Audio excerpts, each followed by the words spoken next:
Japan, जिसकी economy 4.5 trillion US dollar है, कुछ ऐसा दिखता है। जिसकी मेट्रो ट्रेन आज वर्ल्ड की फास्टेस्ट मेट्रो ट्रेन में से आती है और जापान की पॉवर्टी रेट भी सिर्फ 15% ही है।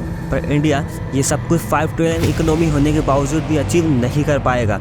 हमारे फाइनेंस मिनिस्टर ने 29 जनवरी को ये स्टेटमेंट दिया कि अगले 3 सालों में इंडिया की इकोनॉमी 5 ट्रिलियन यूएस डॉलर होने वाली है और हम दुनिया की 3rd लार्जेस्ट इकोनॉमी होंगे। ये तो बात हुई हमारे देश के नेताओं की, जिनका खुद का ही पता नहीं रहता है कि वो क्या कह रहे हैं। तो क्या सच में हम 5 ट्रिलियन की इकोनॉमी अगले 3 साल में बन जाएंगे? और अगर ऐसा होता है तो क्या इंडिया जापान जैसा हो जाएगा या फिर कुछ और ही होने वाला है? 1991 में जब इंडिया फाइनेंस क्राइसिस से गुजर रहा था और फॉरेन रिजर्व में सिर्फ $1 अरब रुपए ही बचे थे, जिससे इंडिया सिर्फ 20 दिनों का तेल और खाना ही खरीद सकता था। जो हालत आज श्रीलंका की है, वही हालत उस समय इंडिया की हो चुकी थी।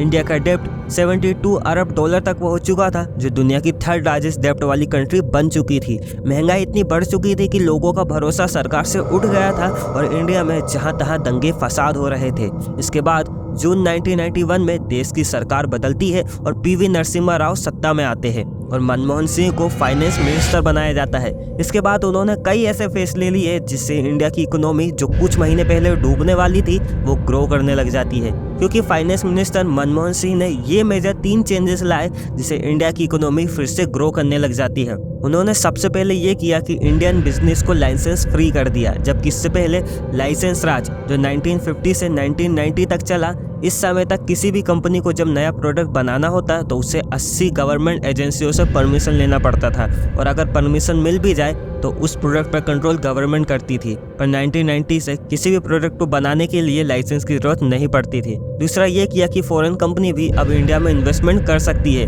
आपको ये बहुत शॉकिंग लगे, पर 1947 में हमारी गवर्नमेंट ने खुद ही फॉरेन डायरेक्ट इन्वेस्टमेंट को बैन किया था, क्योंकि हमारा देश अभी अभी अंग्रेजों से आज़ाद हुआ था और फॉरेन इन्वेस्टमेंट से गवर्नमेंट फिर से इंडिया को खतरे में नहीं डालना चाहती थी। जो उस समय के हिसाब से तो सही था, पर आगे चलकर इसी रूल ने हमारे फॉरेन रिजर्व खत्म कर दिए। पर मनमोहन सिंह, जो हमारे फाइनेंस मिनिस्टर थे, वे चाहते थे कि ज़्यादा से ज़्यादा इंडिया में फॉरेन इन्वेस्टमेंट बढ़े और इंडिया की जीडीपी ग्रोथ हो, क्योंकि इंडिया में पैसा तभी आएगा जब फॉरेन इन्वेस्टर इंडिया में इन्वेस्ट करेंगे।